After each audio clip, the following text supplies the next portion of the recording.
won't all fit, but whatever. So you got to check back in 24 hours to see if he becomes Spider-Man. Right. Yeah. Right. I haven't, dude, honestly, like, years ago, oh my God. What's the problem? I don't know. What does it want? It wants me to update Black Ops 6. Why? Are we recording? Yeah, we are. All right. You log in with my login for a change, and it wants everything to... Wants me to do. It's probably going to, like, start trying to import photos from my phone or something. Wait a minute. Do you own Black Ops 6? No. Oh. Do you? No, I was kind of looking at it. I didn't even know it was out. I don't know which number they're up to, or... Jeff, I don't know. I retired from the Call of Duty Army at, Advanced Warfare? So I've been out for a good, 8 years now? I was there long enough for them to stop counting, rebranded as just Modern Warfare. I recall that. And then that was my last one. Yeah, I don't think I actually played that one. Well, that was the one where they deliberately fucked with the matchmaking. That was the one where... yeah, okay. I think I played that here. I don't know. Did you have that on the Xbox? I did, but I didn't play it for long, man. I seem to recall playing it on your couch a couple of times. It's just getting absolutely curb stomped by children. So I don't think it was that one. Okay, it might be something else. No, dude, did you see The Witcher? They dropped the new Witcher fucking trailer today. Yeah, there's some weird stuff with that. I don't know. I just looked at it and I was like, oh, I want to play as Ciri. I always like those scenes where you played as her. So I do too. I just don't know why they totally fucked with the lore though. I didn't notice anything about the lore. Well, so are we? Did we introduce ourselves? Oh, are we going? Okay. All right.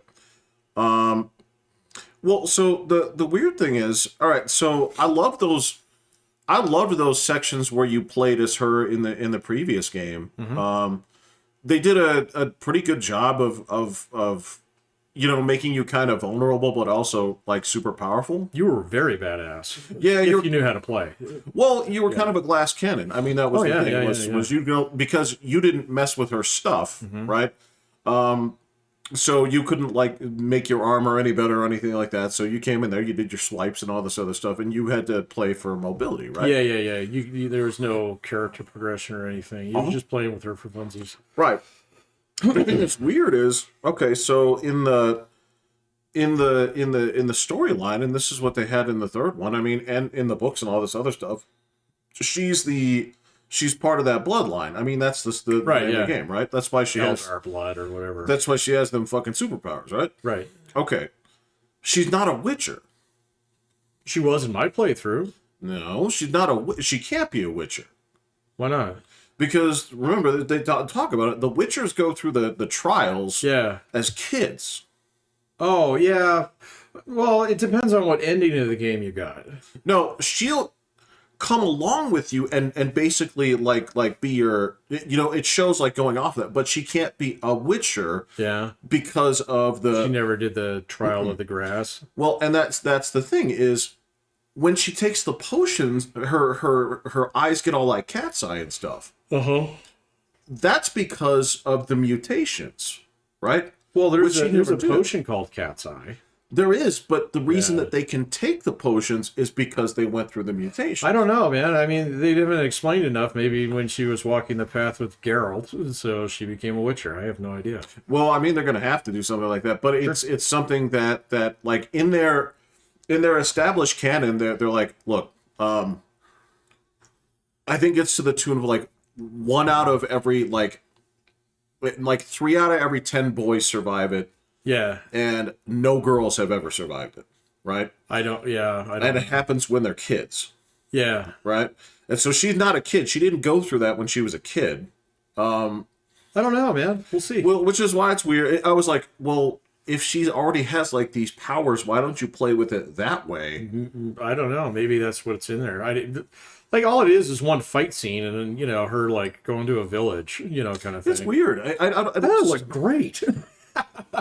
Well, I gotta say, like she doesn't look bad, but whatever that model that they're using looks a little bit like weird compared to the last one. Oh yeah, I don't know though. But man.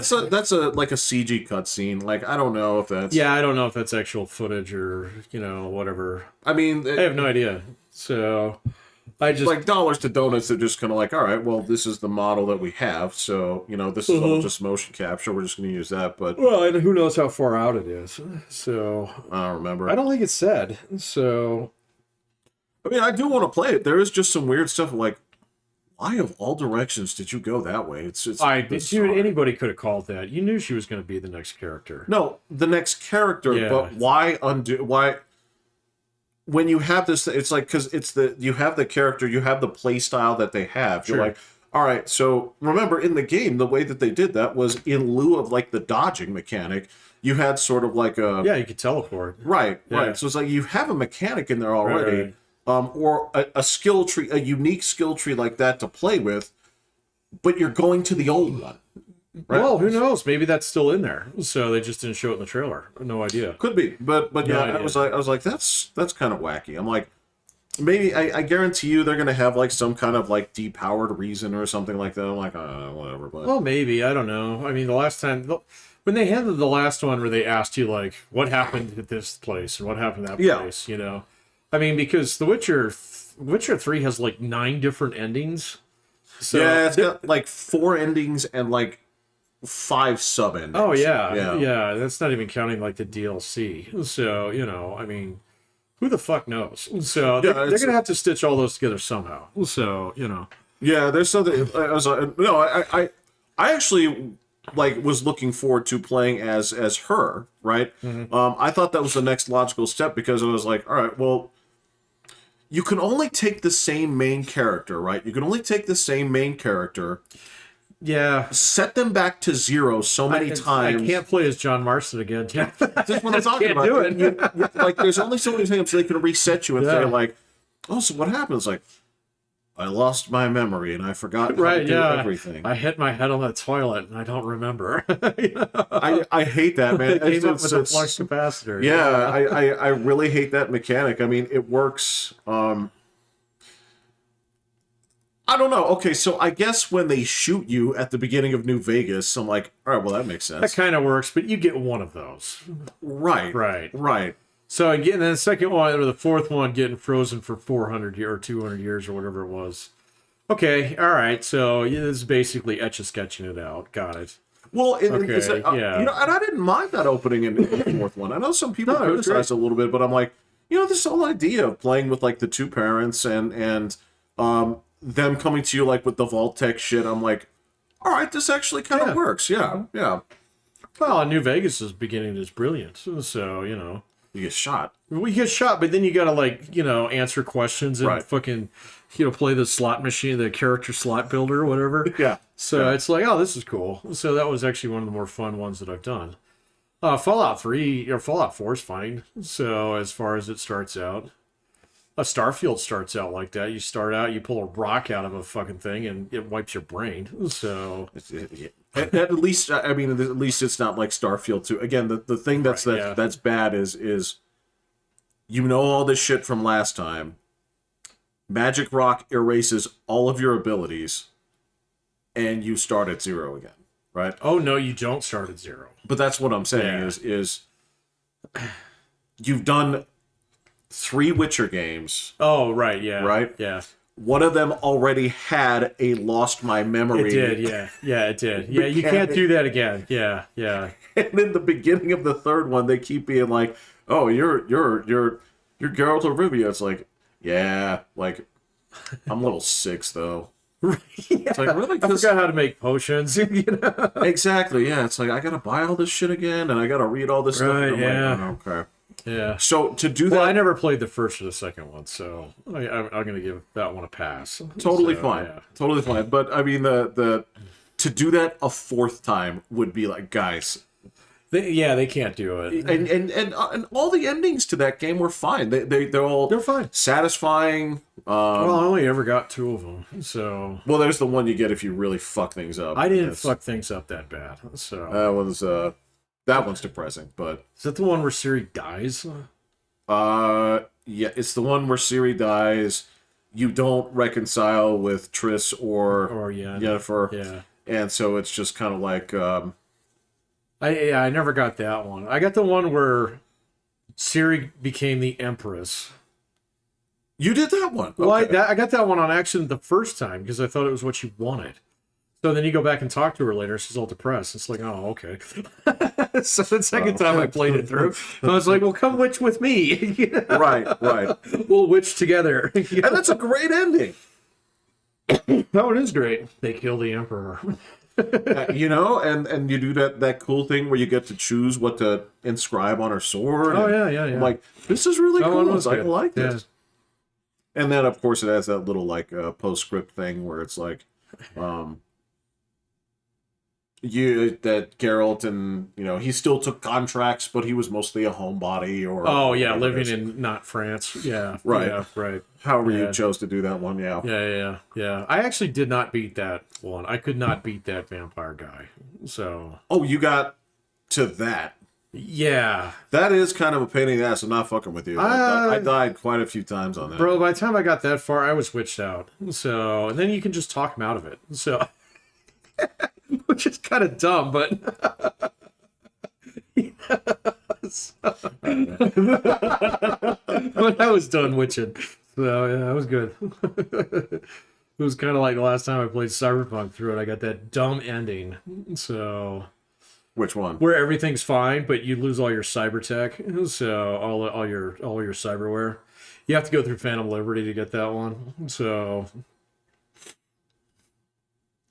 You have to support the president. You have to follow Idris Elba through the whole thing. Oh, I didn't do that. Yeah, I know, and it's like, and you have to pull the pin on that AI chick, so which most people apparently don't do. So, and so he takes you back to like the DC wasteland or whatever it is. They pull all your cyberware so you can live, and you live. But you can't do anything. No shit. Yeah, it's dumb. Okay. So, I don't know. That's not the worst. I hate a lot of the endings in that game, man. Oh no, the best one is where you just gunfight your way through it. So, yeah, but there's like a terminal side to it. Oh yeah, you're gonna die. Yeah, but you go out and you just go in the building with you and Silverhand. Nobody else dies.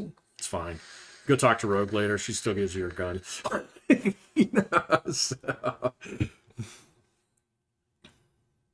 No, it's cool. And yeah, I was excited for it. There were just some things where like that's lore breakingly wrong. Well,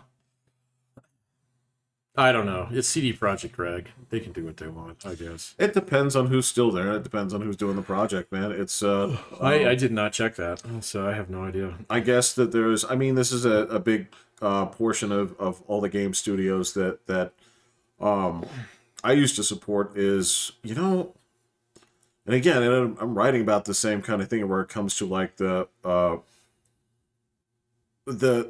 founders' intentions and that kind of thing is people get older, and like a lot of the founders and a lot of the guys that used to work on these things, they've moved on. They've graduated. They've they retire, or they've started like small studios or things like that. But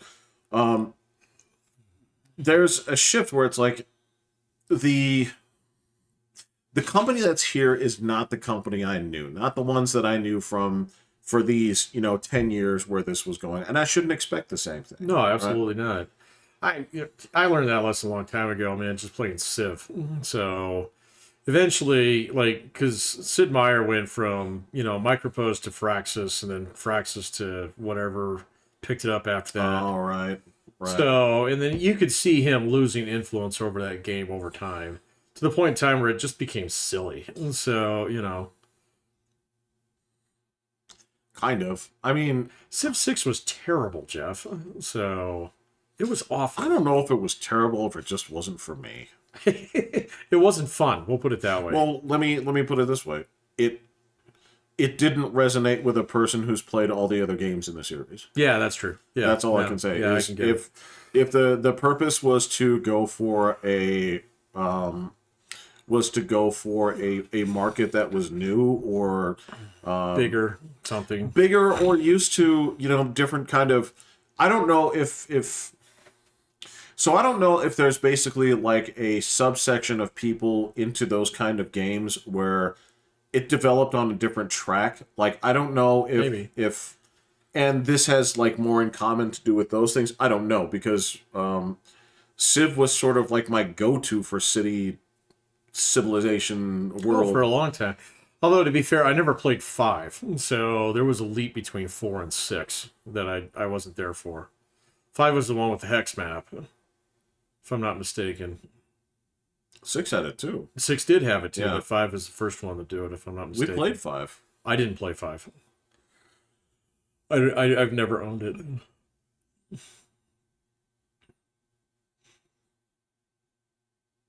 Was there something weird about 5 that we were still playing Revolution when that came out. That's it too, is Civ usually gets a. This is not. Civilization is not Madden. You don't need. You don't need a new one every year. Yeah. Right. And I do know that they do their own like DLC things where it's like, this is the Hammurabi pack or stuff like that. Oh, they've done tons of that stuff. Yeah. Which is interesting because the scenarios have never been something I've ever given a single shit about. The scenarios? Yeah. I haven't played one since Civ 2. Yeah. So, yeah. So it could be that they were trying to adjust to something like that, but if they did, it wasn't in the way that I liked. Well, what it is you get a new game director in there, and that guy's got to leave his fingers on it, his fingerprints on it. That's true. You know, so I mean, you see that with a lot of series, good and bad. Yeah, well, I mean, Fallout's a good example of that. Fallout was not original. The original ones are weird. So, I consider them unplayable. I never even tried. I've watched a couple guys try and play them, and I was like, this looks really boring. So it's so slow and choppy. I tried to play it about 5 years ago. Did you? Yeah. Can't do it. Huh? It's just so boring. I don't mean, all right. So if you can put yourself back in that mentality, that PC gaming mentality of that period, yeah, that shitty isometric world of...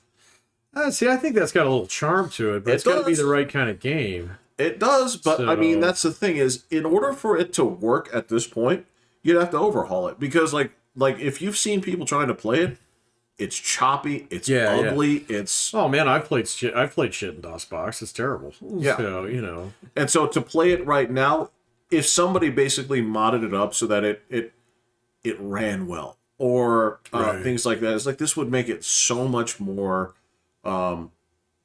just easy to play, easy to look at, right? And I get it. I get from that time period, I can see exactly the parts where I say, these graphics are dope. But that's... a while ago. That was a while ago, yeah. Like, to Diablo 1 and 2's credit, right? With that same isometric overhead pre-canned animation thing, the animations were all smooth. Yeah, it worked pretty good. Right? It's easier to look at now because of, you know, it's zoomed out. Yeah. Diablo 1 holds up shockingly well. Surprisingly, yeah. It really does. And all it is, it's just pre-canned animations and pre-rendered shit. Yeah. Right? Yeah. And it's okay to look at. It's okay to play. I haven't played that in ages. So, I can't. I think you'd like it. I probably for about a day. I'd probably play 2 rather than that. But that's the thing is, if you're going to play anything, play the second one. Just play the second one because it was the first game, but better. Yeah, it was. It was really a lot better. Yeah. I mean, yeah. So it didn't really take anything away from it. It just it took like. Diablo 2 is just basically like you took the Diablo players and you're like, all right, I'm going to invite you all out to lunch. I'm like, okay. It's like, all right, so y'all enjoyed your sandwiches? It's like, yeah. So, okay, so I just want you to fill out these cards and put them in the punch bowl. Right? What if you're just going to get a free iPod? Whoever's got the best idea. And yeah, it was just like, so... Diablo, but bigger. It was like, we got a winner. Well, and like when they're sorting through them, like 75% would be like Diablo but bigger. It's like, okay, that's yeah. Well, you guys can't. There's only one iPod, guys. So, yeah. Yeah, and you're just flipping through, and like some dudes like make sure there is a cow level. It's like put that one over here. There's a cartoon series I gotta send you. What? He did these animations a while ago. I'll have to see if I can find. I can't remember what he's called, but he did one of the cow level. Oh, where the cows are like in a city, and there's like a mama cow pushing a baby cow in a carriage, and there's like a cow wedding. There's like a cow mayor who's giving a speech, and then just this meteor hits. He kills all of them. So. Oh yeah. And then like the other thing is like I'm sure like the other quarter like, what if you could run? Oh, that'd be nice. Yeah. It's like noted. Yeah, run. And then some dude won the fucking iPod Nano and right. And so we should have item sets. Where you have to collect all the items in order for them to be really badass. That's great. It's great. That's yeah, great. Yeah. Okay, yeah, that's the same but more. And some dude was like, I'd like kind of like a mystery button. You either know what that is or you don't. Right, it's like, yeah. So people think that toggling it makes things happen. People think that untoggling it makes things happen. Yeah. People think that if you do it a certain amount of times, it'll make things happen. Oh my god, yes. Yeah. I can't remember. It was just a, like gem on or off or something. The transmogrifier. Well, you're talking about that, but in like the chat window when you were setting up games, there was this like gem at the top of the screen, and you could click it, and it would say like gem on or gem off. Oh, I don't remember that. In BattleNet? Okay. When you were setting it, yeah. I don't remember that. But yeah, that's the same kind of thing. It's like we'd like gems. It's like okay. We'd like sockets. Like 5 different types of gems. Yeah, okay, multiple gems. Okay. Yeah. I'd like to put like a skull in there too. It's like skulls. Okay, Skulls are good. Got it. Runes are kind of big. Like Norse mythology is big right now. See, that didn't come around to the expansion. It took a little time to think of that. Yeah. So, yeah. You're right. And then you could have imbue items where you put all this stuff in like a funnel and then smash it all together, and you get kind of a randomizer effect, and that item's going to be orange. You're absolutely right. Yeah, that's true. And that was the game. It was like that plus more. Like you can't. Plus more. And then when that plus more wasn't enough, they did an expansion with more. Yeah, let's build a whole new level. It's actually levels within levels. You remember that one where he transformed you to space? We're gonna do something like that again. So I'm sorry. Like that's. I feel like it's once you get to like 3, that philosophy just people don't accept it anymore. Yeah, that's true. I never played Diablo 3. I mean, in any series where it's like, oh yeah, your third game has to totally like swap things over. Well, and Civ 3 completely fucked up that series. So but then Civ 4, nice recovery guy. Civ 4 was an apology. It was an apology, Civ. Yeah, it was. So, but yeah, like I never played Diablo 3. Diablo 4 was a joke. So, I mean, it was cool. It was fun. If you want to eat about 1 million enemies, so very quickly. So. And a really weird story where all of a sudden you're like tracking down the bad guy, and then there she is. It's like, oh, she's gonna get away. Nope, you kill her. Game over. And it's like, huh? It's like that wasn't such a big bad. Was this on sale? Yeah, exactly. That paid full price for this? Yeah, I did not. So, I did not. Yeah. Totally fine. Yeah. So, yeah, that's kind of wacky. I mean, it's same kind of thing. So GTA drastically changed at 3. I never played the first 2. The first 2 were games. That's all I can say. They were little mayhem games. I own the first one. I was not inspired to buy the second one. There was never any sense, like, there was never any part of me that made me do anything more than cause a ruckus. Oh. Right? Because there were missions and all this. This is so annoying.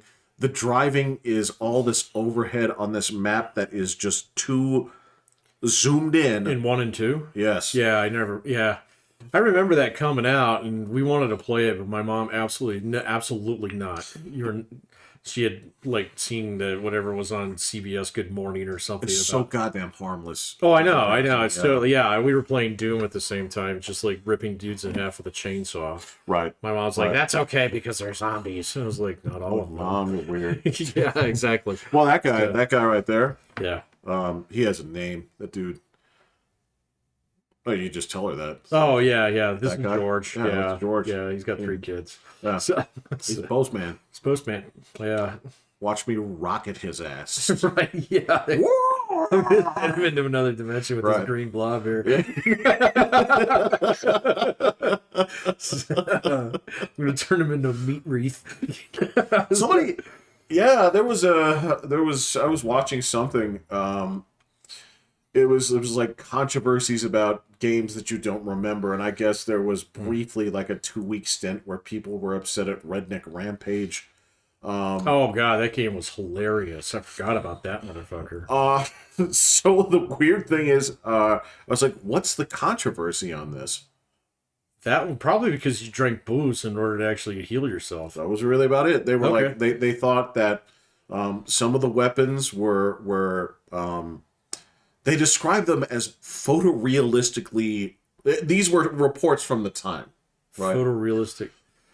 There was an AK in it that was pretty good. There was also a thing that shot chainsaw blades. Right. Or, I mean, circular saw blades. Yes, that was specifically what they were showing on the news report. And there was a gun that you ripped off an alien's arm and then you pulled a tendon in order to fire it. So right, and the booze thing was the other part. Right, because you beer, whiskey, and moonshine. Yeah. Yeah, and you ate moon pies. And pork rinds. And pork rinds, yeah. These were what qualified as controversies. Oh my god, I forgot about that game. Yeah, and the level by hitting your brother with a crowbar. So again, that's funny. Oh, it's horribly funny. The whole thing was funny. So my understanding, as they broke it down, was like the level design on this is awful. Where on that game, yeah, it was pretty bad in terms of the complexities that we'd come to expect from your, say, Doom, your Dark Forces, your Duke Nukem 3Ds, the kind of things like that. It wasn't any worse than Dark Forces. So I don't recall. It's about the same time. Well, no. The actual like design of it though. The actual all the things that we hate at this point, right? The things that so we had this weird course correction. You and I were both there for it before we sort of like retired from like FPSs. Was like you had the Doom stuff, then you had the absurdity of Doom 2, right?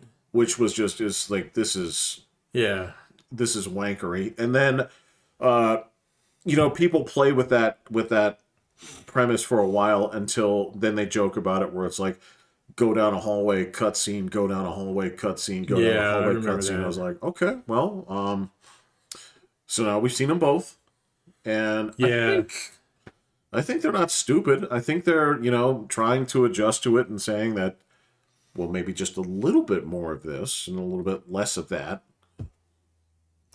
Yeah, I mean, like it just depends on what kind of game you're trying to make. I mean, some of them the cutscenes are fine. Well, just the complexity of it, of hallway to hallway to hallway. Oh, you mean very simple? Yeah. It's basically like set piece to set piece to set piece. Let me put it that way. Yeah, no, a lot of people are still guilty of that.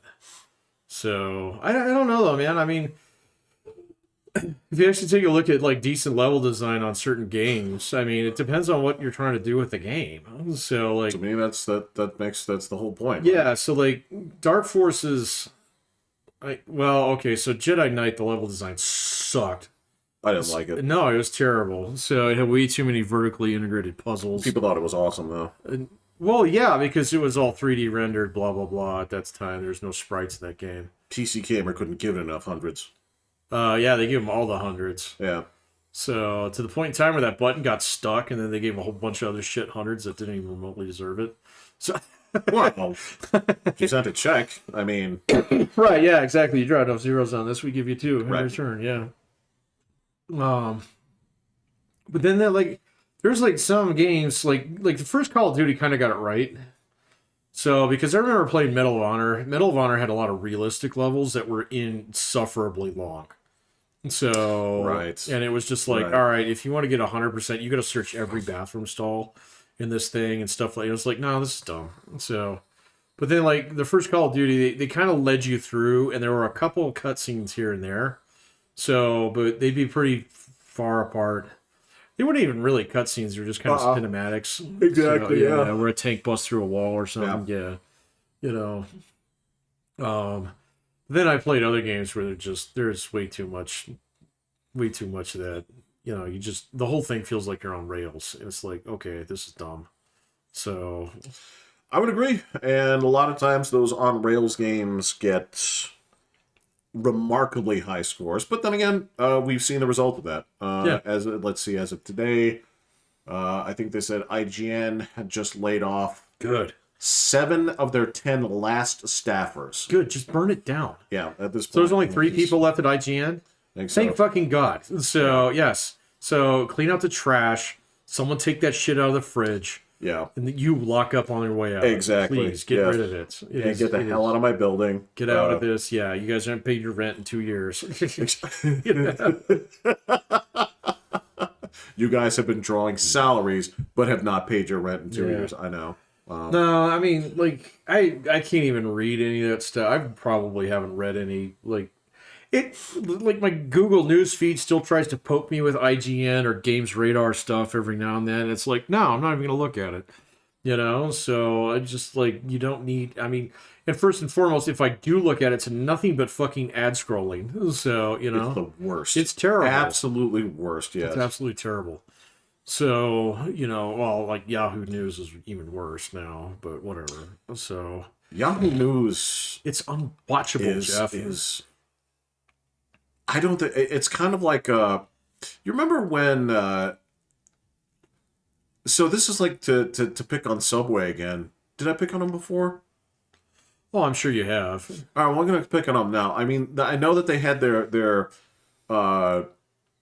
disputes over whether this is actually tuna, but what I do know is that in some places they had to classify their bread as like sweets because of its sugar. Oh, that's in France, yeah. Right. Yeah. So, on that same vein, man, like Yahoo News, it's like, because the ratio of bullshit to actual article is so lopsided, you can't classify it as news. It's not news anymore. Yeah. It's Yahoo doom scrolling. It's just, it's Yahoo ads. I mean, Yahoo ads. It's Yahoo repasted tweets. Right. Yeah.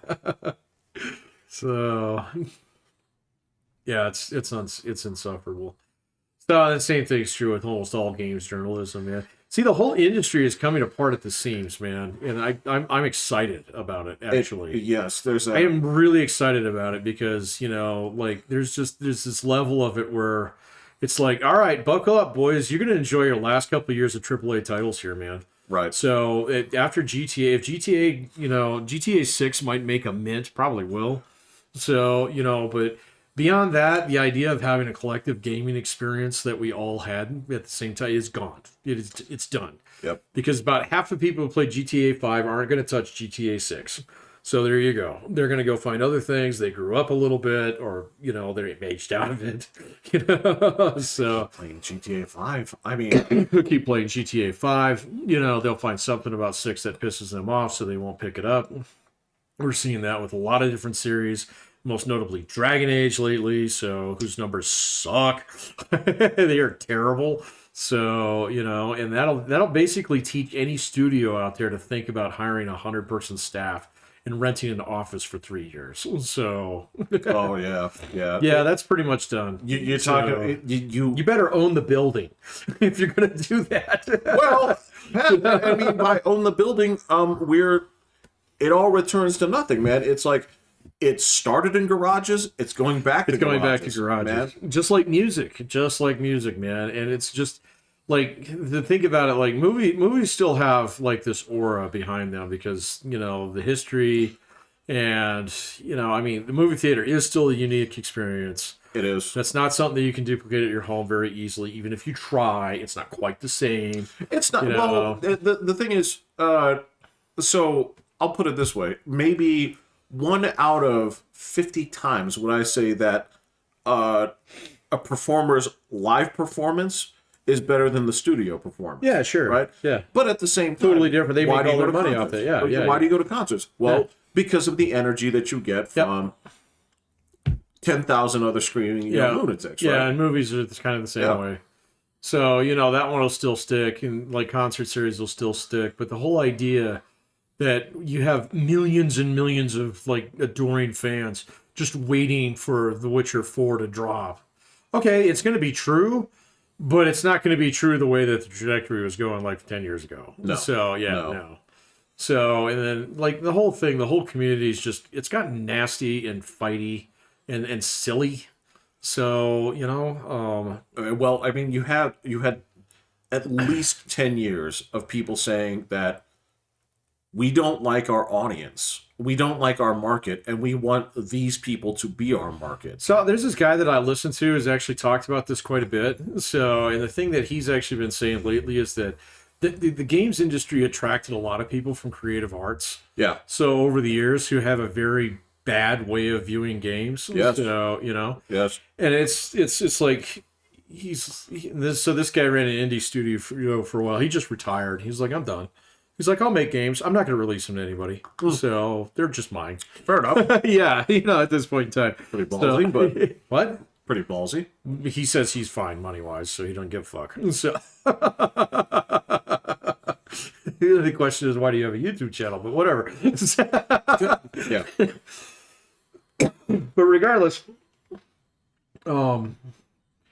he's been talking about it. He's like, look, and he never did indie stuff. He always did studio stuff. And he's like, I've been game director on a bunch of different games, things like that. And here's what's happened over the last like 5-10 years.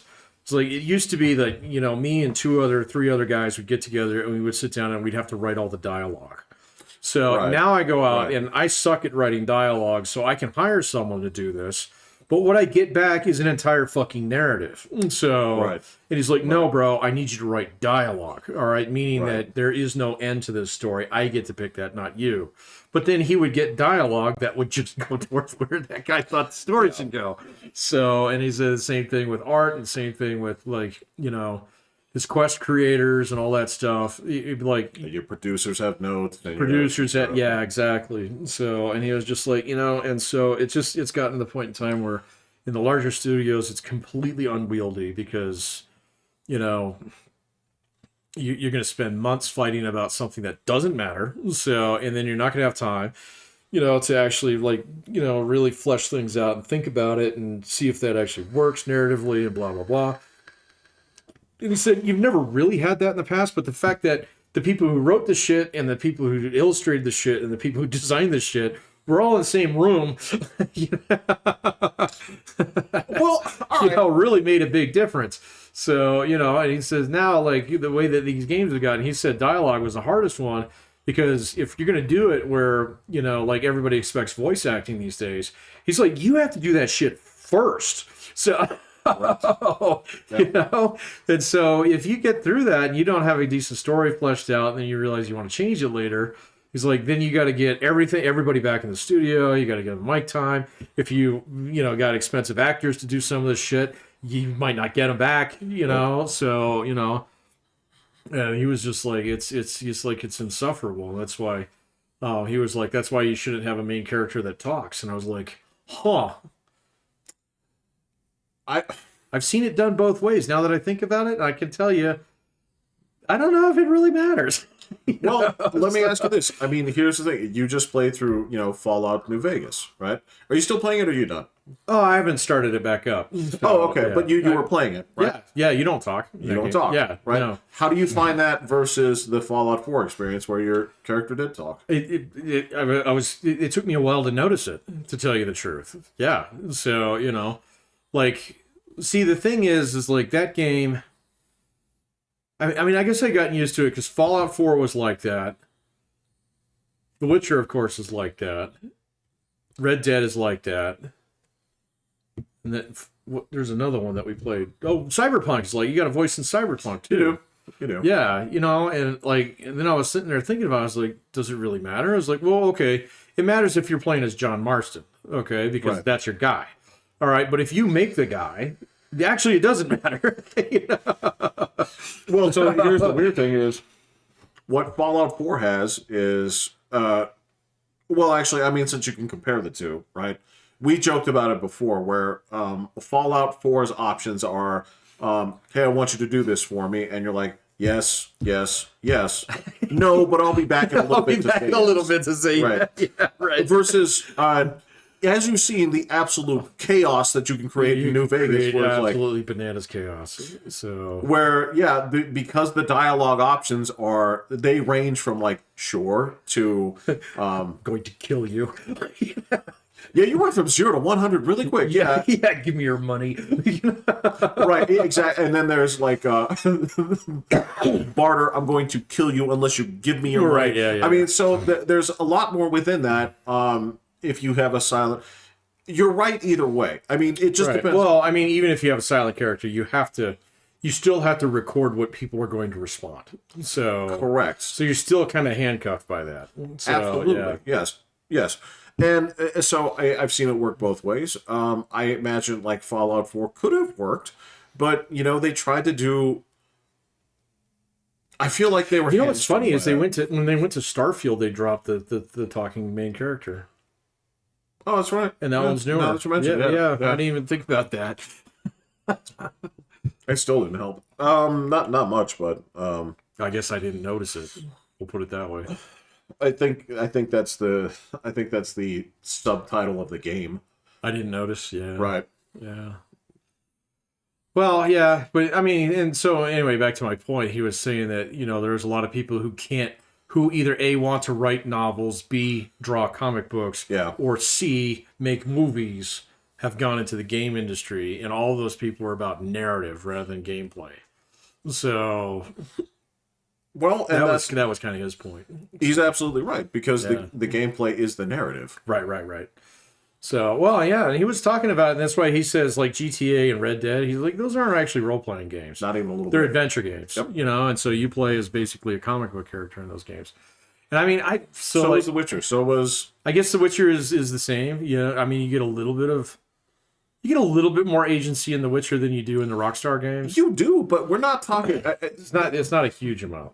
It's not... It's not the same kind of Fallout New Vegas is on its own. It's its own thing. Yeah. That's a role playing game. Was Fable like that? No. Okay. Fable was. I never played that one. Sort of on rails. It really was. It was sort of on rails, but there were some choices that you made along the way. Fun little ones, but I mean, it wasn't. It didn't pretend to be that kind of game either. Yeah. Okay. Right. Yeah, because I don't think I've played too many games like Fallout New Vegas. There's been a few, so... One or two are like it. It's just they're so cumbersome to play that you're not going to get the enjoyment out of it because it's like, all right, I get that aspect of it, but the 95% of what I have to do to get there, I'm a grown man. I gotta... I can't do this, man. I can't suffer through this shit. It's like, you know what I can do? Oh. I can do my work, and I can watch this dude play it for me. Oh, yeah. That's fine. Yeah. That's totally fine at this point. But, and again, this is that same... Yeah, there's not that many games like that. Well, what are you going to do? Again, if you pull the data on this, if you go to that same luncheon with the same, iPod Nano giveaway, right? And you get that same people, and like with Red Dead, how do you as a company get that feedback that like, what was it? It was something in the tune of like 85% of people didn't see 85% of the game. Yeah. How do you take that feedback and say like, shit, I'm still going to make the next one as big or bigger? Well, and I think so Red Dead 2, I know you didn't play it. I just didn't. Yeah. No, it's totally fine. But see, there was a while where I played Red Dead 1 as Jack, Yeah. And I didn't just make a beeline for Ross and shoot him 17 times in the balls. Right. So I just kind of fucking marinated in that world for a while. Okay. That's Red Dead 2. So Red Dead 2 has a very on-rails story, but it's not like, hey, go to the next thing, go to the next thing. In fact, there are times where the game's like, come back later. And it's like, well, what does later mean? It's like, later, fucker.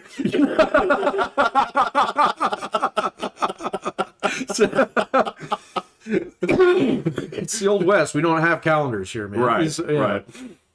And you just find yourself absolutely lost in that world. And that's why I put 600 fucking hours in that game or something. Right. I mean, to the point in time where I didn't need the HUD map because I knew where all the trails went. So, or I could figure it out, So, but that's what you would do if I was the guy who put my card in the net. I was like, well, the game ended too soon, and I'd like to know a little bit more about what's going on around here. And that's what Red Dead 2 did.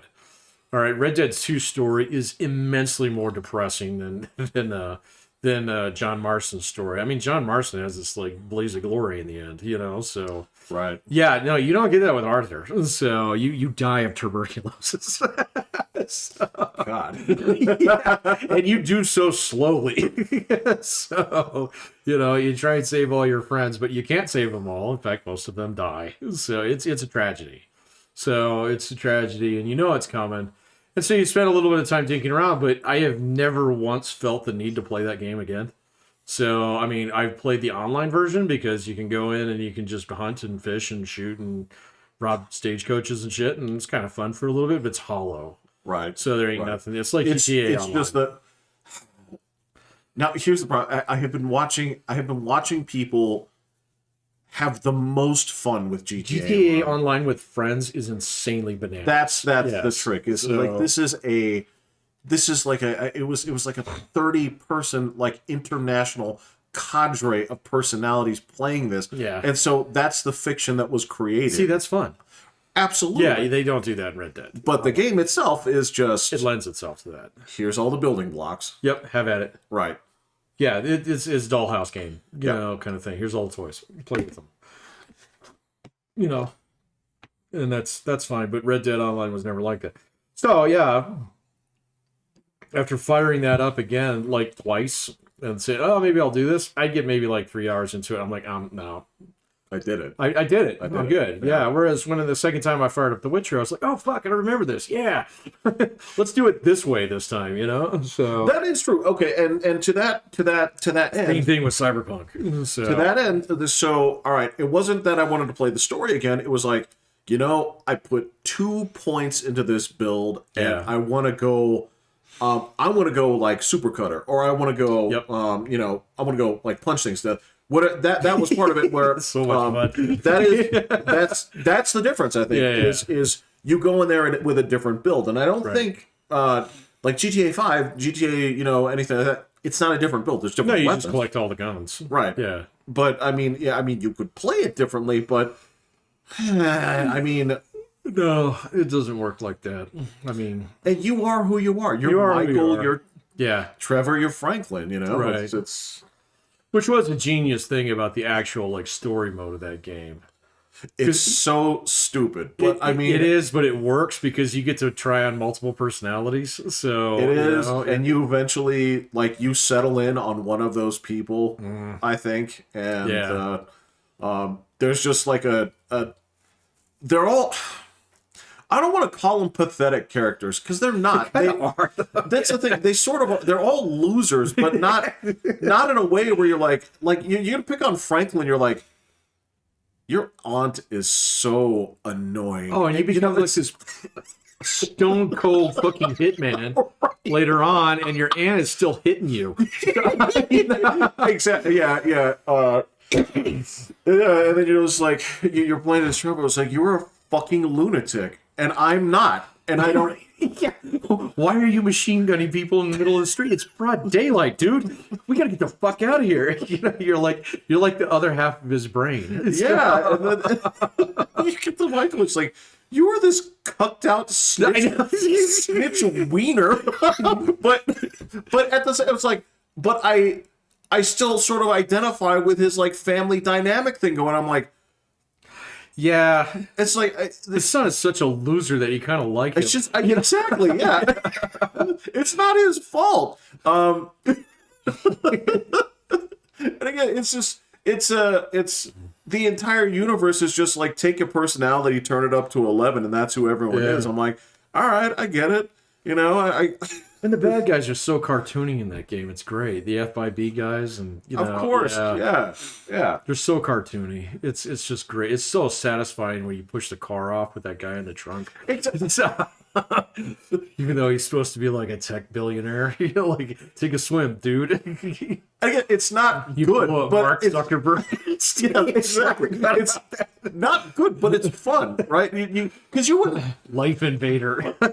Exactly. It's so obvious. I mean, that's what I'm talking about. Is just like take whatever thing is and just like turn it up to 11. Yeah. It dates itself pretty hard in that regard. Oh, it does. It does. But I mean, some of it is still really. I mean, I can't. I'll never forget the mission where you have to go buy tech geek clothes, so in order to fit in. Right.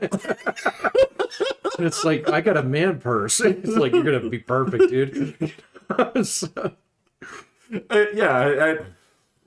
I understand a lot of those guys that worked on the last one aren't working on this one, and so we'll see. Of course, see. you wait till it comes out, but Some of it is Florida, and if they could do that goofy shit with California, I can't wait to see what. I mean, if like half the writers are still there, it's Florida, dude. well, they've been there before in Vice City. Yeah, I get that, man, but I never played that one that deeply. So, you know. Well, and you're not going to, in that one, you didn't go into redneck country and shit like that. So, you know. Not really. No. I mean, there was. And you were Tony Montana in that game. Yeah, it was set in the 80s. And, right. You know. So this one's going to be different, man. I don't know. We'll see. I just hope they forget or don't forget, like, remember the game you are. It was stop. Yeah. You know, just don't whatever you do. Don't try to say anything. Yeah, don't try to tone down anything. Please don't give me lessons about America bad. So in this, please, God, no. We responded to that. America said we're done with. We're done with this. Yeah. So, but you know that game's been in development for 9 years, so you guarantee that dialogue was done like. That's a good 2018. Yeah, shit. Oh fuck. Oh, well, I mean, you had this is the thing. You have one of two things with that is either if it's 2018 when you started writing this, you were either in the middle of the rebellion, right, or you were fucking sucking the Kool-Aid. We'll find out. Yeah, we'll find out. So I don't know, man. But yeah, that one, Witcher 4, that'll be about it, man, for a while. Well, they had a couple other, like, at their little, like, game show thing, and I didn't watch it. It just, like, trailers came out after it, because the last thing on my mind is caring about who journalists decide game awards go to. Oh, I don't care about that. But, you know, so I'm seeing some of the new trailers. I'm like, there are some cool-looking games out there. I probably won't play 9 out of 10 of these, no, but you there won't. are some cool-looking ones out here. Well, that's the whole thing. You know, I mean, that's really what's going to kill a AAA game studio is not, you know, not like bad writing and not bad mechanics and stuff like that and not bad design. It's just going to be competition. So, well, competition. There's going to be so much competition. I mean, AI is just going to absolutely mutilate this entire industry. And so, well, it's also competition against things that you wouldn't expect to compete against. You're like, yeah. So back in the day, you're like, okay, well, so Call of Duty competes against Battlefield, right? Right. Two huge games from two huge studios. Enormous. Right? Now you're like, well, Call of Duty is competing against Lethal Company. Or right, yeah. Getting Over It with right. Bennett Foddy. Or, I mean, you're still competing with Minecraft. And I mean, this is what I'm talking about is you're like, but I don't get it. We invested $250 million in this. Like, so that's your ass. That was your bad. Right. So, yeah, no. And you know what? To that extent, that actually jives with what movies used to be. It used to be a bunch of middle budget, low budget movies with two huge blockbusters Oh, a year? Yeah. A year. Yeah, which is... Yeah. It might go back to that. I feel like it is going back to that. I mean, this is I mean, for God's sake, like people... The history of cinema is deep, man. It's gone... Like, when you go there and say, like, wait a second, let me get this straight. It's like, I could only see these movies at these theaters because they owned them. And, like, really? It's like, yes. And how many came out? Like, 6 a week? Yeah, exactly. Yeah. It was like, wait a minute. So it's a volume model, you know? Quite, yes. Yeah, you own the well and the gas station. Got it. You are correct, man. Those they own the means of production. Right. Yes, that is absolutely correct. Yeah. So, like, to go from this to say like films are in trouble, it's like, no, they aren't in trouble. Mm-mm. Like, because they're not what they used to be. The whole thing has been like games. It's not gonna implode. As a matter of fact, the fact that people are like, you go onto like Steam and everybody's playing, everybody's doing stuff. It's just nobody's doing the same stuff. Nobody's. Yeah, I mean, there's so many things out there to play, man. Yeah. So I mean, dude, I've spent hundreds and hundreds and hundreds of hours on games that I know you'll never touch. And it's fine, man. I get it. Yeah, I totally get it, man. So you know, and it's absolutely fine. I was saying, like, I know that, like, I've put so many hours into Dead Cells, and you know, like, yes, this is my roguelike of choice, as well as the count that I have on like Enter the Gungeon is crazy because I beat it with everything, and it's a hard game. And there are people out there. It's like, so what did you do from like 2016 to 2020? And they'll just say, Binding of Isaac. Right. Yeah. That's just where their life went for those 4 years. Yeah. Oh, so many games that I haven't played. So, and never will, you know? I mean, it's come down to that. It's just like books, you know? There's thousands and thousands and thousands of great pieces of literature out there. I'll never read them. So... no. Well, you can't. Exactly, you can't. So, you know. I mean, I get this shit all the time where it's like, you're an English teacher. Why aren't you versed in these Russian books? I was like, well... I teach English? I was like, well, you gotta understand this. First and foremost, the center of the world is not like the core. It's the United fucking States. Get with it. Yeah. I'm like, all right, but they're the number two. The number one, the center of all literature starts in Great Britain. Unfortunately, I mean, it's like, I hate to say it, but that's the truth. Because they basically co-opted everything from that entirety. They stole everything from Germany, France, Italy. Yeah, and the Romans, the Greeks. Correct. Yeah, they took everything. Right. And then after enough time, after, I don't know, maybe 1812. Yeah, they rewrote the Bible. America said, like, okay, well, we're different, and we're going to outpace you, and there's nothing you can do about it. And we did. And we did. And so what did they do? They bent over and they took it politely, as all British people do, and they watched their little empire fall apart. Like, they used to be in all time zones. Now they're in like 2. Yeah, maybe 3. Maybe 3. Yeah, maybe 3. Generously. The only thing that you have the benefit of is GMT. Right. And England's not an hour wide. No.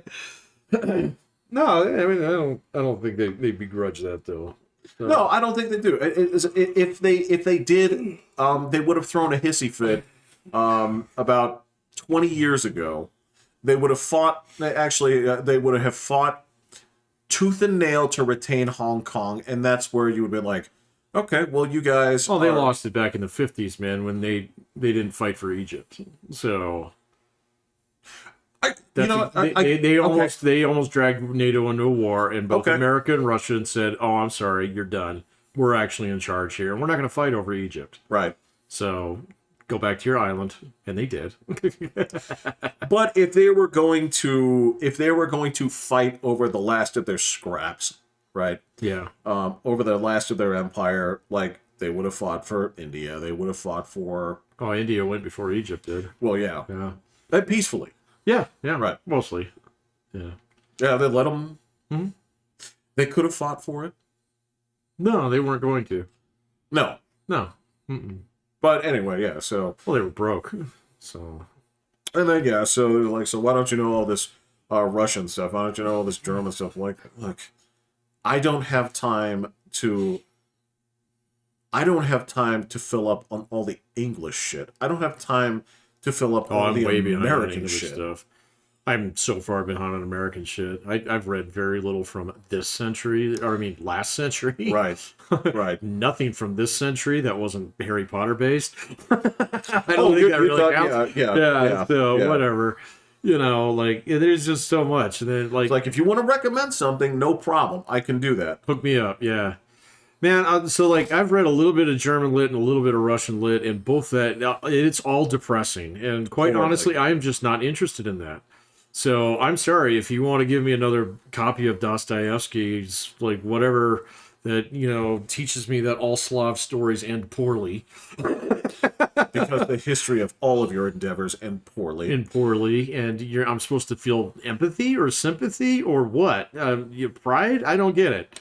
So I'm sorry. I'd rather read Superman comics at this point. Absolutely. So, yeah. Actually, I wouldn't, because I wouldn't want to see what people are doing with it right now. But that being said, yeah, you're absolutely right. And you know what? And a lot of French literature is the same fucking way. You know, I haven't read a lick. I mean, other than like Counting Monte Cristo. I think I read that in like 10th grade or 12th grade. There's nothing wrong with that book. No, that book's fine. That book's fine. Okay. But like if you start reading shit like Sartre, if you start reading, I can't read that. So I think my eyes would melt if I started reading that. So, in fact, I'm positive it would happen. 40s is not the time to be getting into this shit. It's not. It's the time to be getting out of it. It's the time to, like, if you had a Marxist inkling by, in your mid-20s, okay. Yeah, knock yourself out, yeah. Sure. Yeah. But by your 40s, that stuff should be just like... I'll check out the wiki. In fact, now I'll just ask ChatGPT what it thinks of it. Yeah. I got the gist of it. Yeah. No, man, I'm good. So I don't need any of that depressing shit, man. So I've outgrown it, to tell you the truth. So well, all right. I don't want to say necessarily outgrown, but there's a time and place for it. There's a I would argue that there's a reason that a lot of this stuff resonates with people at certain points in their lives, right? Sure. And God only knows, if I at 60, I may look at this and find new meaning, and I may find different stuff in that, because nobody's on a straight line. Nobody, like, after your daughter moves out of home, you may be like, take another look at different philosophies and things like that. Who knows? Maybe. Right? It's not a foregone conclusion, but I mean, there's always that sort of philosophical, emotional roller coaster that people do take, right? It's rare that a person has the same philosophies in life that they do in high school as they do as oh Lord, no, yeah, no, mine's totally different. So yeah, I think. Oh yeah, no, man, I'm on that. I'm on the old man march now, man. So I can see my future in some ways. So where I like hard candy and clean politics, and baseball, like preseason baseball.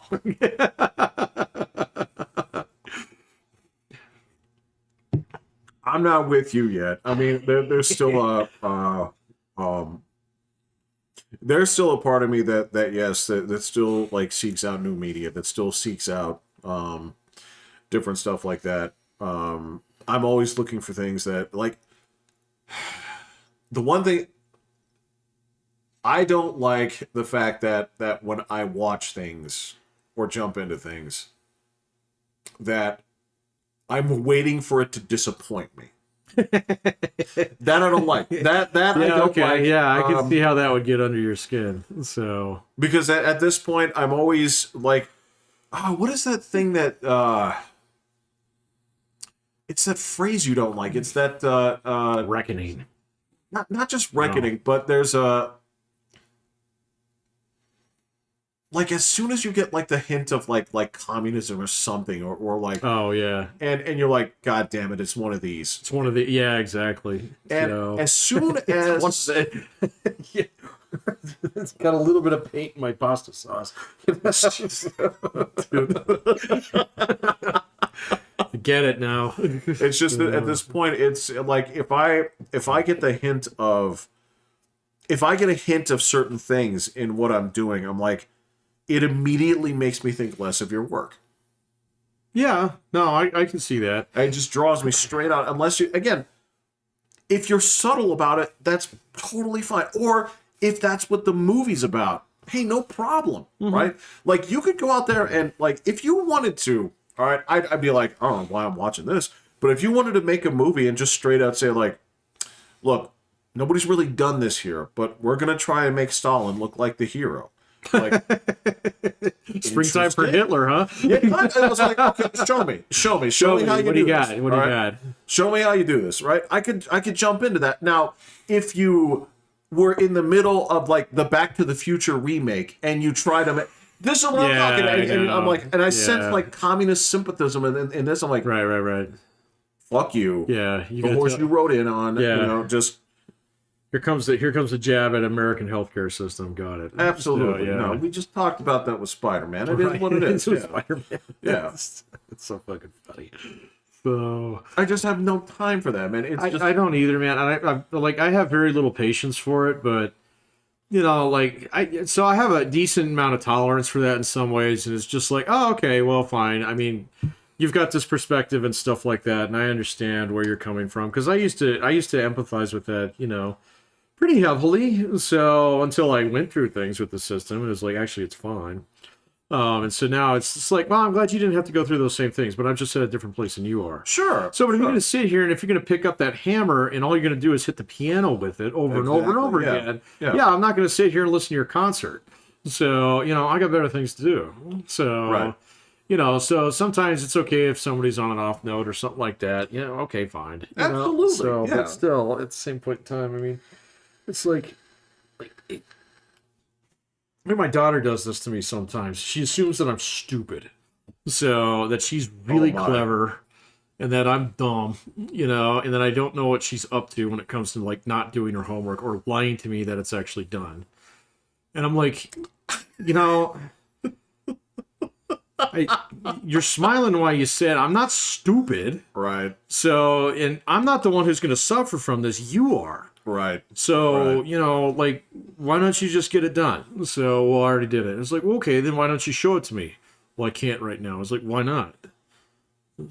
Silence. I was like, see, you know, your father's not completely retarded yet. Right. So, come on, help me out here. So, you know, I'm not trying to beat you up. Use Wayneism. I'm not trying to beat you up here, kid, but, you know, I want to make sure that you get it done. So... And then it was like media. I see that in media. I see it in journalism a lot. So almost to the point in time where it's unreadable, Jeff. So because it's like, I'm not stupid. So I know I'm like, you couldn't tee this up sooner. So, and here you are. You're just like doing this with the bat. I'm sitting on the fucking tee. Swing at it. So rather than give me like 340 more words here on this stuff, and it's just like, all right, fine, I guess we're done. We're not paying attention to you anymore, dude.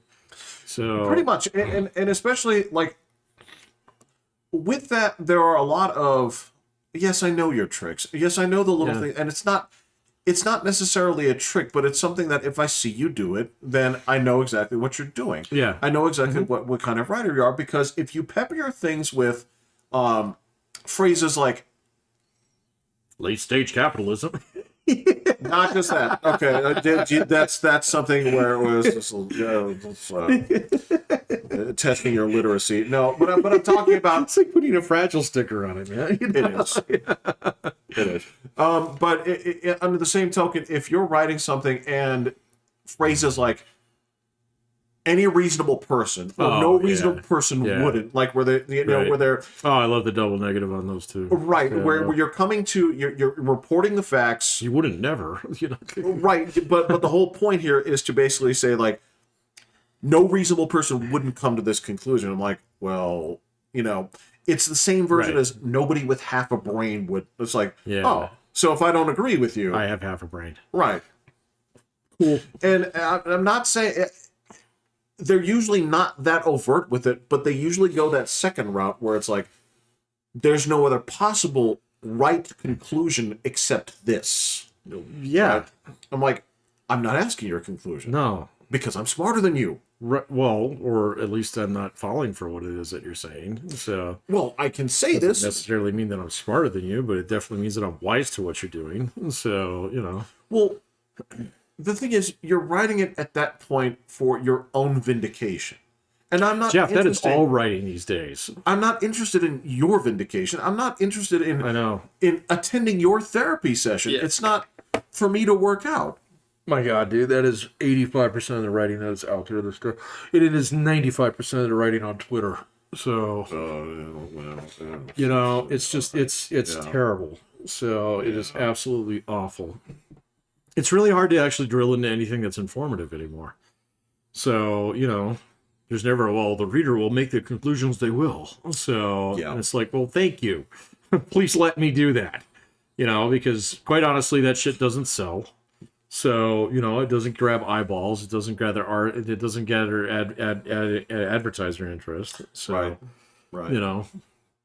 It just is. There's like a great thirst out there for just genuine wisdom on certain things too. So, there's like, you see that shit on LinkedIn all the time. So, where it's like, oh, actually, that's a really good piece of advice. It's got a million fucking likes on it. And nobody's like, oh, well, yeah, if you like that, contact me here for more. Then people are like, got it. So, Look, we all got to try to make that bread, but I know get that, man. But I get that. But, like, LinkedIn's probably the most tame place you see that. Twitter is a place where I'm not trying to actually get you to, like, well, a lot of them are content farming. If that's still a thing. So, yes, because it pays. Does it pay a lot? Does it pay enough for the fucking Twitterati out there to actually, like, supplement their trust funds? So... Okay, so, look. Yes, there are some people that make a great living doing it. Okay. But is it like YouTube? It's have and have-nots, so... That's really a lot of it. That being said, it is not quite... What it's not is... Okay, so I would... When you really want to break down, like, the one percenters, I would argue that the model that is the true have and have-nots is OnlyFans, where it's to the tune where, like, 1% of everyone there makes all the money. An insane amount of money. And then 80% splits, like, one crust of bread. And the other people are like, here's the money in the process. For 30,000 people. Yeah, where it's like you are either in, because there are people that are just like, how could people? This is what is the world coming to? I'm like, there's like 11 people making all the money there, right? So don't worry, guys. It is what it is. It's just a different version of what has been going on since time immemorial, right? It's more accessible. It's more in your face, but it's no different. Every strip club on the face of the planet has always been like that. Correct. There's people who get Friday night and Saturday night shifts, and then there's everybody else. So that has never changed, man. That's true. It's like you have a great face for Friday afternoon. You're right. Yeah. Like, oh, you're a Tuesday morning. So you have to compete with the breakfast buffet. And but that's just truth. That's what it is. You're just seeing it in a different medium now.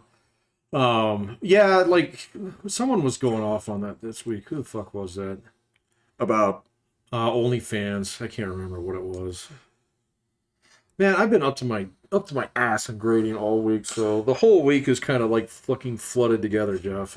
You know, well, I mean, this is and news moves so fast that sometimes you can just grab like a snippet and you're like, I thought I remembered what this was about. Yeah, you're right. Yeah, shit, I'm wrong. You know, yeah. There were a couple things like that came out this week.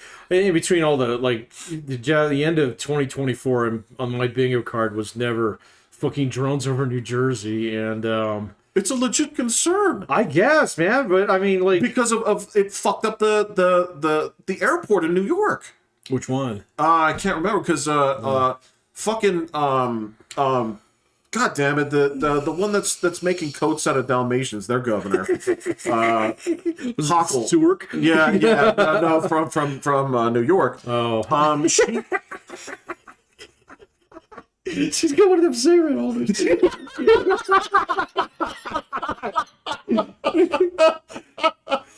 It's got the full FDI. You've seen her. I couldn't pick her out from a lineup, to be honest with you. So, well, just like, Governor, you see this like extremely pissed off looking lady. That's her, and she started complaining about it because I don't remember which airport it was, but because of like encroachments there, it fucked things up for like an hour and a half. Huh? Yeah. Well, anyway, I mean, I don't know, Jeff. I mean, I'm sure there's something going on, but like, there was a dude today who was posting the three side-by-side pictures of these drones. Yeah. The third one was clearly an American Airlines 737. You can see it on the fucking tail. So, I mean, come on, bro. So, it's like, all right. So obviously the military is up to something. So what? Right. Is it your business? I don't even know if it's your business. So whatever. So, but that and healthcare premiums have been. They would not have been on my bingo card for the end of 2024, Jeff. So, you talking about the results of terrorism-based assassin? Oh man, and I've got a different take on this, and like I think just about everybody I've seen on Twitter lately. What's that? So this is the new form of school shooting. You and I talked about agree. this like 6 months ago. Yep. So before they even took a shot at Donald Trump, we were like, all right, there was some school shooting last year. We could dig back in the archive and find it, but we were talking about, like, well, they're not naming people anymore, and blah, blah, blah. And so, well, someone's going to get assassinated, and that guy will get famous. So, and that's the whole point, because remember, with the school shootings, they don't name the perpetrator anymore. Right. And I was like, all right, so how do you get around this? This is how you get around that. Yeah. So that's exactly what's going on here, man. Yeah. And again, it's just publicized more in terms of how this is going out, because again, it is not happening like school shootings and things like this. They're not happening at any greater rates, no, than they ever were. Right? Well, I mean, I'm sure they're more than they were like when we were kids. That's for sure. Well, so, I mean, but if you took a look at like a 10-year trajectory, probably not. Yeah. So yeah. And again, the chances of basically a school shooting or in public shooting or anything like that, still percent of a percent. It's tiny, tiny. Right. Because at this point it's like, I've made an argument. I'm still going to make this argument. I think there's a big hole right now that people don't know how to fill. There's a lot of people that think they should be famous, but they're not. Oh my God, there's so many people out there like that. Okay, so you see it too. Oh, okay, I see it all. I see it everywhere, man. It's like, well, I can't get my shot, because fucking Robert Downey Jr. won't die. You know. Right. So it's like, well, you can't get famous in music anymore until Taylor Swift gets off the stage. And okay, there's some truth to that. So, but still, at the same point in time, I mean, really, when it comes down to it, I mean, like this disseminated media that we have these days, that the level of stardom that you got out of a band like Kiss is never going to happen again in our lifetimes. So no, you get one. I mean, this exactly. is because that's all people have time for. Look, I constantly see this on. I'll see this on social media and even like on regular TV, where they'll be like, rapper Little Carpet today, so it was like, is that real? Yeah, I don't know. It's okay, just a corner of my eye. It's like, what's out there? It's like, well, whatever it is, it's little. Okay. Or and that's the thing is that they'll say like this name, like, I don't know who that is. I don't expect most kids to know who that is. Oh no. Right? Yeah. Like, how are you it's like there's like 2 big rappers left that they know. Okay, they know who under like, indictment. Okay, I'm talking about I'm going past that guard that we came from. It's like they know who Kendrick Lamar is. They know who Drake is. They know who Drake is. And there's these things where it's like, but those are like the big parts of like, and you get down to like the like, it's like a Little Yachty and all this other stuff. It's like, maybe that's kind of big in a small scene. Yeah.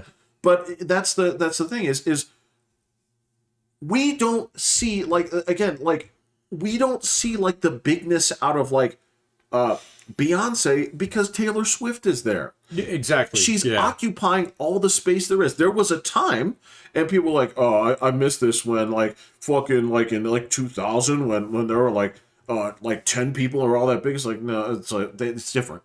Yeah. It's different.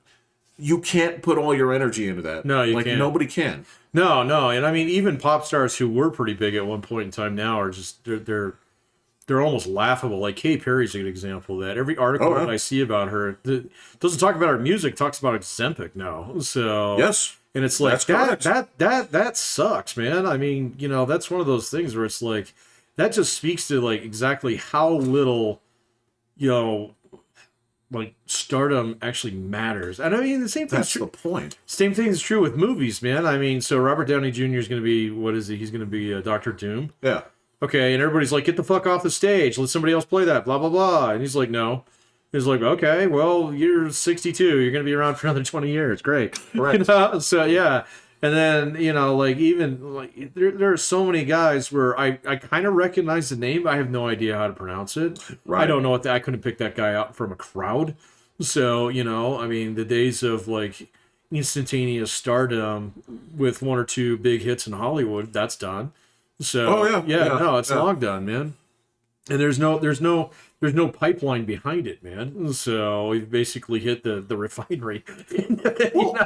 So, and here's the thing is, you're right. We're at the refinery, and a lot of things. It's like there are people right now, and I shit you not, there are people right now that are going to say like, I know who Robert Downey Jr. is. He's in movies, but really, I'm into like Kai Cenat from streaming, or exactly. It's this is totally my daughter. My daughter has like maybe a half dozen streamers. Yeah, they are so diverse in what it is that they actually do that her chances of finding a friend who knows like all 5 of them is 0.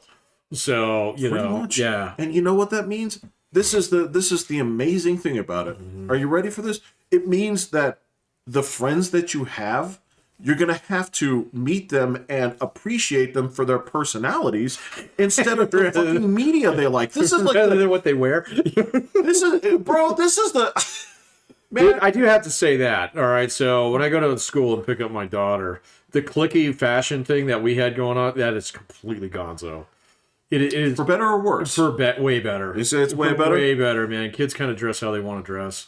Nobody gives them shit about that anymore. So, Okay. You don't have all your kids in the leather jackets. You don't have all your, your stoners in their leathers and things like that. Right.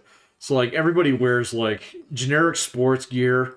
So, or, they'll go a little gothy, but not too bad. They'll go a little preppy, but not too bad. Whatever. It's just, it seems so chill. And I've asked my daughter about it. It's like, because she wears, like, she's got this shirt that says murder on it. Okay, but it's like a pack of crows kind of thing. Oh, okay. It's cute. Yeah, and I'm like, that's does actually anybody really give you any shit about like wearing a shirt that says murder on it? And she's like, no. And I'm like, really? That's great. Yeah, that's different than my experience. do you want to sit her down like the old days and be like, honey, I want to talk to you for a second. I was like, what? Yeah. Like, there was a time where the shirt that you wore and the band on it told everybody what kind of drugs you were on. So they would know whether or not they could sell to you.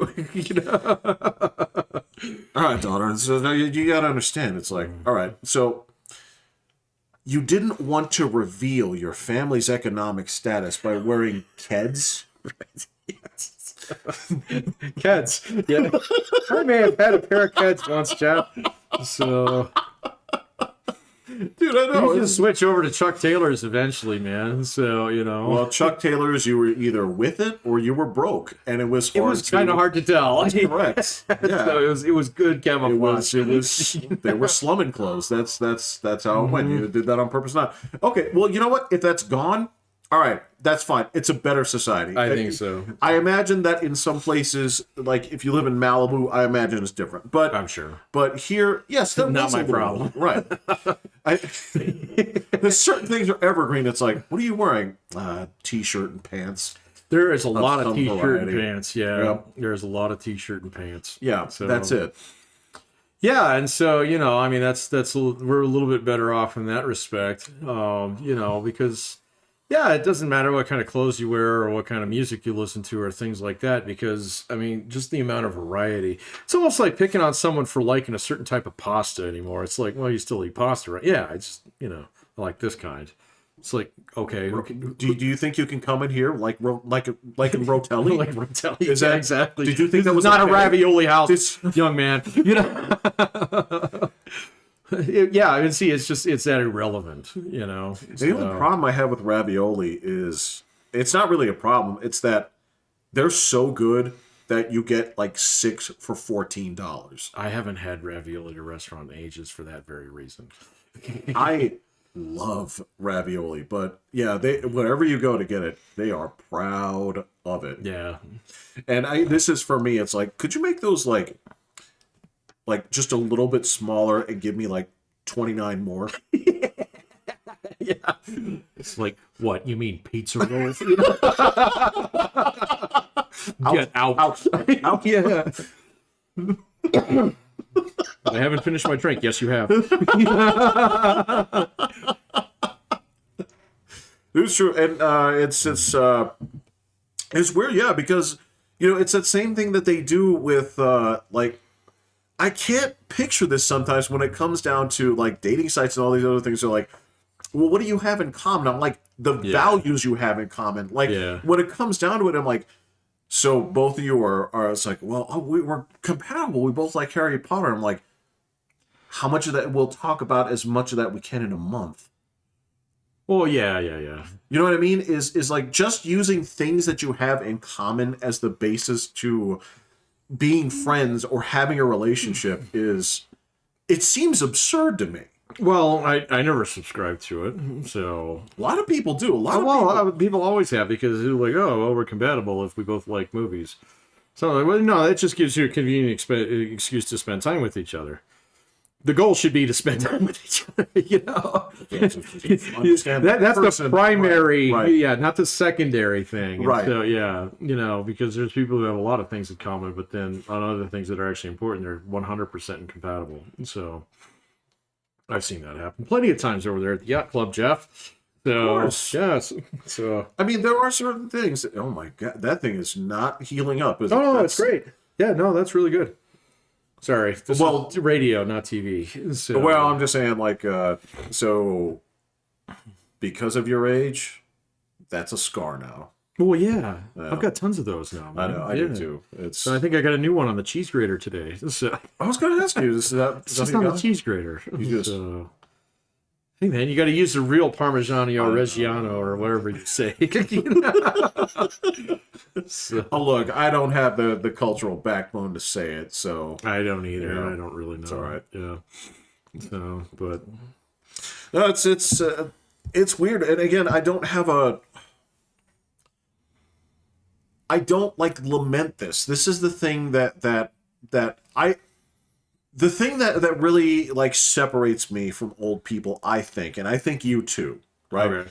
Is you and I are not the kind to sit here and just be like, I lament that it's different from when I was younger. You and I don't do that. Mm-mm. Like, there will be something here that whatever form this takes, it's like, all right, so I've watched my fair share of streaming. I'm not that into it, but there's something into it. It's like, okay, well, I get this. Yeah. It's like, because you say like, well, what's the point of like a podcast? So it's like, all right, well, if I were to, in 1997, pitch that idea to you of like, maybe just like talk, record it, people listen to it. Like they'd be like, for an hour? It'd be like, well, actually, no, for more like 2. Right. It'd be like, get out.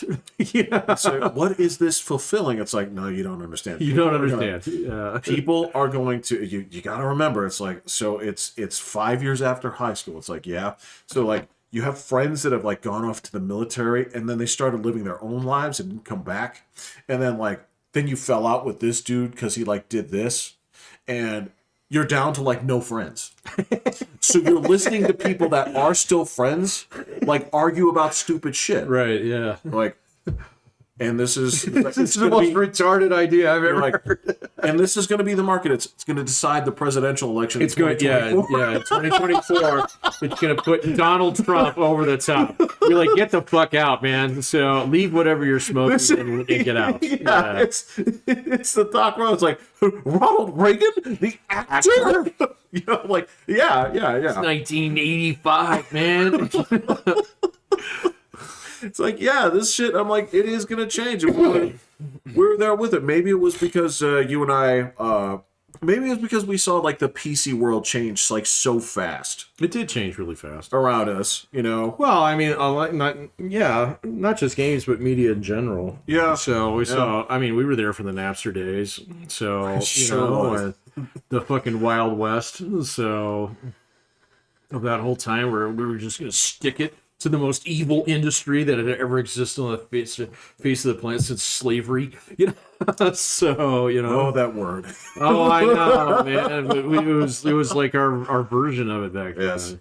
Yeah, no, man. So I'm like genuinely jealous of kids these days. They have a lot of really. They don't have the challenges that we had in some ways. They have new ones that are a little bit troubling. So, but I think they're better off not having to face the ones that we did. So.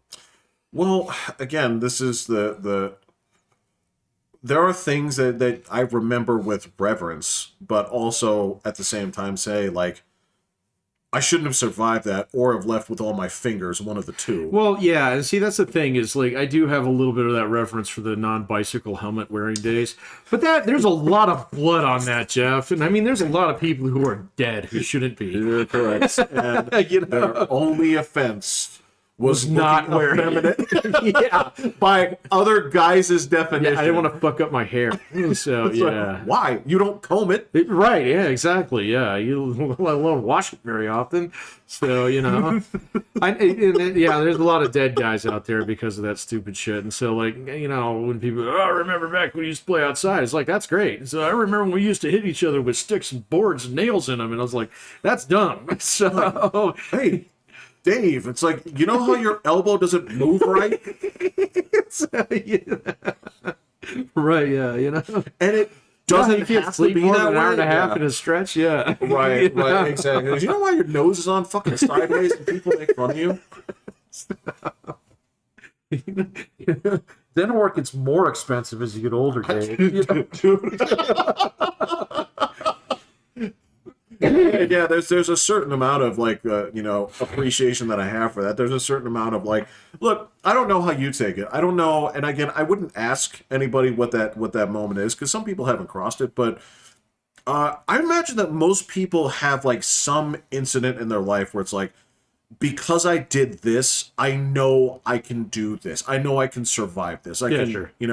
Whatever that may be. It's like I walked away from this car accident, or the first time it's like, the first time I took a punch. I'm like, yep. Okay, well, now I know I can take a punch. Not as bad as you think it is, yeah. It is, unless the dude clobbered you. Yeah, well, I mean, if you get cold clocked or you get sucker punched, that's only ever happened to me once in my life. So, Just a straight up clocking? Just straight up sucker punch me. So, and so that was, I mean, but where you see stars for a second. It's scary. Well, at least to me. But well, for me, it was like, what the fuck? Ow! Kind of thing, exactly. It's just, or like the first time you get the wind knocked out of you. Oh, yeah. Once it happens. Man. Yeah, once that happens, you realize, okay, just roll over.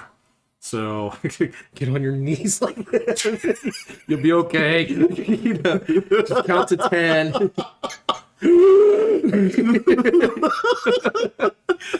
And so, yeah, I mean, if I actually remember the first time that happened to me.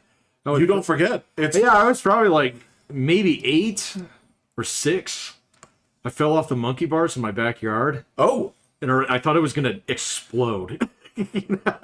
So, you're not wrong. yeah. Then it hasn't that hasn't happened to me in a long time, but yeah. No, but that's the thing is because it's happened. Yeah, you know what it's you like. know, and that's the same thing where You're gonna live through it. exactly. And so if it's with the kid, if it deprives them of something like that actually gives them that confidence to know it's like, fuck yeah, I took a plunge, man. I'm not afraid. It's like I can do it's okay. Or God help you, the first time that you send out things that need review and they get rejected, or like you get bad feedback on it. It's like there are people deathly afraid of that stuff. I'm like, yeah, There are people who are terrified of that. yeah, it sucks. The same thing goes with when they break down the abstracts and they put like number 1, they say that you fear public speaking more than death. Like, not anymore. Yeah, not anymore. Yeah, no, I can. Yeah, I used to be that guy, and now I do it for a fucking living. So it's like you get up there, you do it, man. So and I mean, I watch my daughter go through her own battles on those things, and they're different. Yeah. I mean, and on top of it, she's a girl, so there's all kinds of things that I cannot relate to. So So like, I don't know what it means to be looked at like leeringly by a member of the opposite sex. It's never happened to me. And if you did, you'd remember it. Oh, I could fucking write it down. I don't want to be going on my calendar. Because I guarantee you, one of your stories would have been like, guys, check this shit out. what are you guys talking about? Totally Fuck that. All right. Shut the fuck up for a second. Let me tell you. Yeah. So and so like, but you learn to survive that kind of stuff. So, and she will in her own way. So same thing with like struggling with schoolwork, struggling with friends. I mean, she's already had a couple friendships completely implode on her, which is fine. I mean, you live through it. Yeah, you live through it. So, and then eventually you learn not to beat yourself up over that shit. So, You don't, and again, as long as you look at it and say like, all right, what did I do? As long as you have the introspection, even if you're completely at fault, right? Oh yeah. To look at this and say like, all right, what did I do? Yeah. Yep. Yep. What did I do? What did they do? To look at it objectively. I mean, that's the same kind of thing. And just other things. I just had to write the thing about like 9 business things I would have sent to myself. Just like what ideas in the past? Yeah. Oh. And again, it's like, it's funny when I'm writing this, I have to put the disclaimer. It's like, yeah, none of the hackneyed shit. You can't say buy Google stock in right. It's like, no, these are tips that 10 million bitcoins. Look at you. Look at you. Yeah, look at you. No, that's you're so clever. Oh no, I'm talking about you personally right now. This no. $106,000. It's just like tapping your fingers like, this is a great day, Jeffrey. It's not that good, but regardless, like I've asked my students things like that in the past, and they always say, kind of stuff like that where it's along the lines of, well, I'd invest in this, or I would have bet on this team. Exactly. Or something like that. But you actually do get some really good answers from time to time. So, on things like that are kind of like insightful. So like I've had students in the past say, you know what, I would have paid off my debt here so that I could have actually bought this house. So, or something like that. Yeah. It's like, okay, that's smart. Or like I've talked to people like a little bit older, because they do have students who are in master's programs too. Say, what would you do different? I'd be like, I would not have gotten an English degree. So... You talking to me personally? No, I'm not talking to you personally. So, but that's kind of the point, is like, I wouldn't waste my time with that, And so it's not necessarily like, what would you have done? And sometimes it's like, well, there's some things that I wouldn't have wasted my time with. And those are usually pretty good answers. Those are good answers. And the framing of this one was more along the lines of like, all right, so let's pretend that you're, just getting into business now. Sure. Right? And you're talking to that person, right? Right. Who's doing that after where you've been, right? And so those are the kind of tips that that broke down to, and it's a lot of what we covered. It's kind of like, you're gonna fail. It's okay. Totally okay. Yeah, totally okay. Certain things where, I mean, I don't know. I don't like to tell people that one though. So I mean, I say I like couch it way different. yeah. I'm kind of careful about that. I'm like, be prepared to fail. So it's not like it's inevitable, because some people just crash that car. So as soon as you put them behind the wheel, Yes. kind of thing. But it's like it's absolutely possible that you're gonna fail. Depending on what you do, it might even be likely. So, but you need to be prepared to do that. So think about that a little bit. Maybe not take out all this personal credit card debt to buy those servers. Do that. I have a small warehouse of graphics cards. There you go. Yeah. Yep. But I mean, and again, that usually those come back to things like, what would you do different? Most of the time, it's like, well, I wouldn't have done this. Right. It's not necessarily like, well, I would have. Unless again, they're those like really cockamamie kind of answers. Like, yeah, I would have, bought Apple. Yeah, and I guess for me, like the biggest like mindset thing is to dispense with this almost. Like, forget about like cosmic fairness. I don't mean it. You have to let that go. You know what I'm talking about? Absolutely, dude. I know so many people who will not let that go, and it completely holds them back. You know exactly what I'm talking about. I know exactly what you're talking about. Well, if I had just done this, and it just wasn't my time, blah blah blah, and it's kind of like, shut the fuck up, man. You are your own problem, okay? Because you're just like it's. So I use this kind of like, I always use this analogy of farmers, smart farmers and dumb farmers. Oh, so so smart farmers will like work their fields for a season. They ain't getting no rain. They're gonna move. Dumb farmers will pray for rain. well, and it's you move where you plant something that doesn't need water. So where dumb farmers will do the exact same thing again, and then they'll just like get down on their knees and just pray to God that it rains more this year. And I see so many people do that with their careers, with their investments, with their marriages. So, all kinds of different stuff. And it's just like, bro, it's, like, it is incumbent upon you. So, it is incumbent upon you to change your situation. So, and you cannot sit here and just continue to shake your fist at the gods and blame Obamacare or whatever, so, for all your fucking problems. So, it's like, I'm sorry, man. Yeah, it sucks. It's not a good law for small business owners. Totally get that. All right. So get together with 4 or 5 of your competitors and get yourselves a group plan, something. All right. You gotta move. So, because if the glacier is coming from for your house, man, you're not going to stop it. So yeah, and so that cosmic justice thing, I see it everywhere.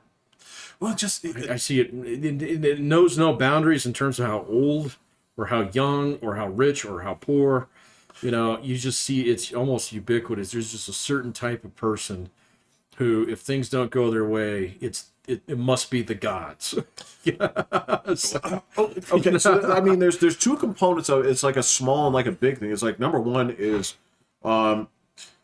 there's this mentality like in some folks where it's like, okay, they just refuse to get that even though these set of circumstances worked exactly like this as you did at the same time, under the same set of circumstances, it worked for this person and not for you. That's not necessarily your fault. And that doesn't mean the method is bad. Correct. So, yeah. Correct.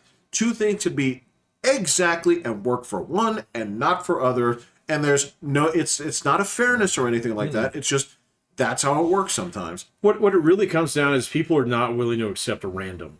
So we all hate it. I understand. We all fucking hate it. But if you learn how to manage it, so I mean, it's a constant, not a variable. Right. There's always going to be some kind of like, okay, it worked for him, but not for me. Okay, fine. That's because this guy walked into his shop and bought all this shit, and you had all the same shit out there. And that guy just didn't happen to stop at your shop. All right, that has nothing to do with business plan. Has nothing to do with your skill. It's just random. Okay, So you got to plan for random in some respects. And if you start planning for random, then it's not so scary.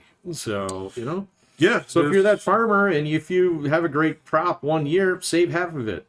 Save a quarter of it, whatever. Okay, so get yourself through the next year. Then the random doesn't hurt so bad. But a lot of people, no, we got to paint all the way up to the border. So yes, and you're absolutely whether right. we be with budgets or with growth or with hiring or whatever, you know, like just I don't know, man. I don't get it. So, you know, and the other thing is, it seems like a lot of people do not. The way I said it was like, what is your death by 1,000 paper cuts method versus versus like, okay, I know that you want success and I know that you want to do it with one big swing. yeah. Okay, you're laughing. I know exactly what you're talking about. Yeah. All right. So what's the thing that you're going to just spend 5 minutes on every single day for the next 10 years versus the thing you're going to spend all day on and then take the next 10 years off? You know? We all want that thing. All right? All right. But if I know what it is, I sure as fuck ain't telling you. Because it's mine. You know? It's like, okay, no, look, maybe someday you will land that huge contract, and that's good. It's like, know. but what happens in the meantime? What do you do? What are your day to day that gets you, like, you get a win here, small win, small win. Like, how can you know? The guys who are the best at this are baseball players, man. So You'd have to be, you have to be, man. So in order to actually like swing the bat in the big leagues and then kick in that grandy to win the World Series, you've spent years in the batting cages. Yeah. So, you know, and there's so many people that just see that, well, that looks easy. It's like, yeah, go try it. You know? But then it always comes to, it's like, well, yeah, you can try it. It's just going to cost you $1,000 an attempt. You know? Like, the sheer numbers game, but again, where I break it down, it's like, so here's baseball players. If you hit it 2 out of 10 times, you're out. You're out. If you hit it 3 out of 10 times, you're as good as everybody else. Yeah. If you hit it 4 out of 10 times, you're the greatest batter that has ever lived. So, it's like, how can that be? It's like, because you do it 50,000 times a season? Yeah, exactly. So, yeah. You watch what you eat. You sleep well before the game. You don't drink all the beer that you want to drink. You know, you watch film and film of film. Yeah. How do you do this? Like, because I've gone up against this pitcher. Yeah, but like a dozen times before, who always have the advantage over you. But see, the problem with the baseball metaphor is it connotates a shitload of effort. Yeah. But it's not actually effort that matters, okay? It's just actually doing consistent small things over a long enough period of time works just as well. So that's your 1,000 paper cuts, man. That's your 1,000 paper cuts, man. And so, yeah, it's what are you going to do 10 minutes a day for the next 10 years versus all day tomorrow. Never again. So, you know, I mean, you lift weights. You know that doesn't work. If I lift all that weight tomorrow, man, maybe I'll look great. It's like, no, man, you're going to be hurting. You're going to be dead. No, don't. Let me talk about ligaments. Let me talk about... Right, no. You don't need to know all the details. You just need to know that ain't going to work. No, you're gonna call off from work the next day because you won't be able to fucking move unless you get bit by a spider tonight. All right. Just remember, check back in 24 hours. Yep. All right. Sorry. All right. That worked out really well. There you go. So, all right. I'm Pat. I'm Jeffrey. Hitting the button before I say something else stupid. We're